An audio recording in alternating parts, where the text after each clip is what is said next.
السلام عليكم ورحمة الله. تعالوا أما نبدأ تفريزات رمضان. وأنا مش عايزة أفرز حاجات لرمضان عشان الأكل فيه كتير والكلام ده. لأ، أنا عايزة أخفف عن نفسي شوية عشان في الصيام.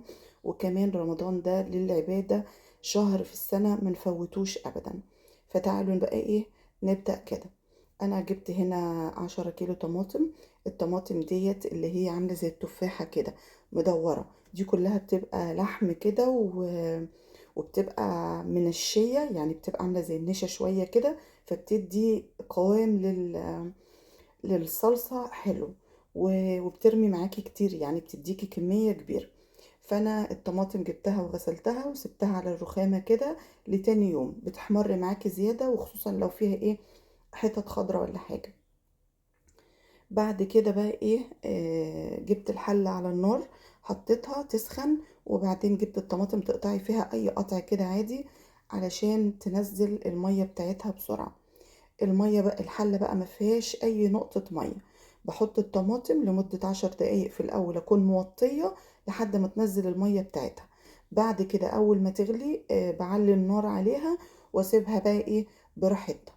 الطماطم يعني ساعة ما بتطيب خالص، يعني تشوفيها كده، تعمل لها اختبار، تلاقيها طابت خالص واستوت. كل ما تسويها اكتر في المرحلة دي بتريحك، عن يعني لما بتيجي ترديها تاني على النار. انت فاهماني؟ بتبقى صلصت اكتر.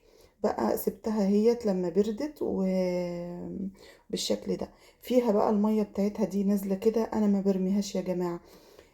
لان ده خضار. هو انت لما بتيجي تضربها في الخلاط مثلا فريش، بتحاولي تصفي ميتها وترميها وانت لسه وانت هتطبخي؟ يعني لا طبعا. فدي ميه طبيعيه نازله منها، وكمان هضربها بيها في الخلاط، انها تساعد على ايه، انها تمشي في الخلاط بسرعه معاكي، بدل ما ترمي الميه دي وترجعي تجيبي ميه تاني من الفلتر ولا كده، يساعد معاكي.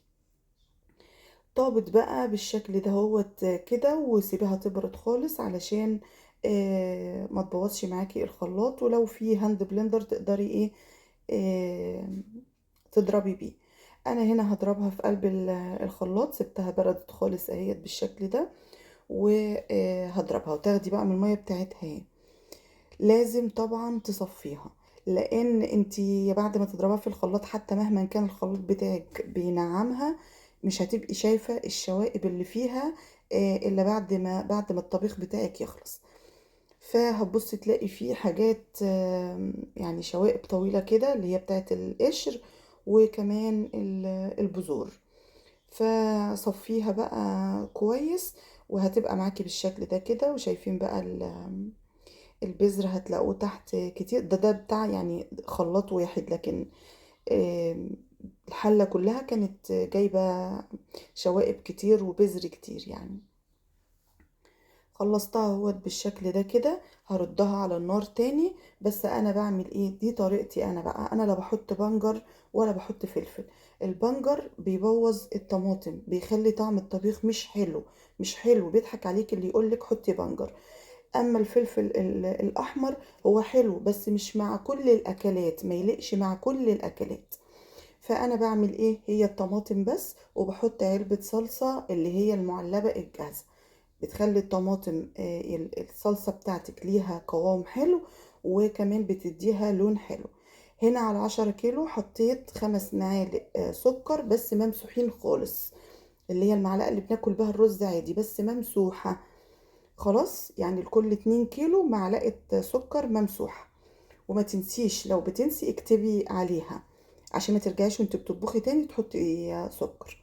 كمان ال10 كيلو حطيت لهم معلقة ملح واحدة، بس مش ممسوحة بقى، يعني زيادة شوية فوق شوية، يعني ايه، مش هرمية ومش ممسوحة، وسط كده. بقت هخليها بقى تاخد غلوتين 3، واقوم طافية عليها. هتبقى بالشكل ده وبالقوام ده يعني، واللون ده. مش محتاجة بقى لا بنجر قلنا ولا فلفل ولا اي حاجة. شايفين لونها طبيعي وجميلة ازاي؟ وما تغيرلكيش الطبيخ، ما يبقاش بعد ما تعبتي تبص تلاقي اكلك طعمه وحش. يا جماعة بجد ما تحطوش بنجر، مش حلو. هاتي بقى اي حاجة حطي فيها الكيس كده، علشان ما يغلبكيش عشان تعرفي تعبّي الصلصة بتاعتِك، ده على حسب احتياجِك بقى، يعني شوفي أنتِ بتطبخي كتير شوية وتحطيه في قلب الكيس، بس أنا من رأيي تقللي الكمية في قلب الكيس، وإن عوزتِ تطلّعي كيس تاني وتقطعي منه بالسكينة بتبقى سهلة جدًا. خلاص كده خلّصتها أهيّة كلّها وعبيتها وبقت بالشكل ده كده، معاكِ صلصة جاهزة وطعمها طبيعي وجميلة جدًا، وهتريّحِك إن شاء الله في رمضان يعني عشان زي ما قُلنا عايزين نختم القرآن أكتر من مرّة، عايزين نصلّي، وطبعًا وقفة المطبخ بتاخد كتير مننا والله وكده، ولسه السحور وشغل كتير، وطبعًا جاي في رمضان جاي في وسط الدراسة، فمش عايزين نضيّعه مننا، هو يعني شهر مش عايزين نضيّعه مننا. استنوا بقى بقية التفريزات وكل سنة وأنتم طيبين.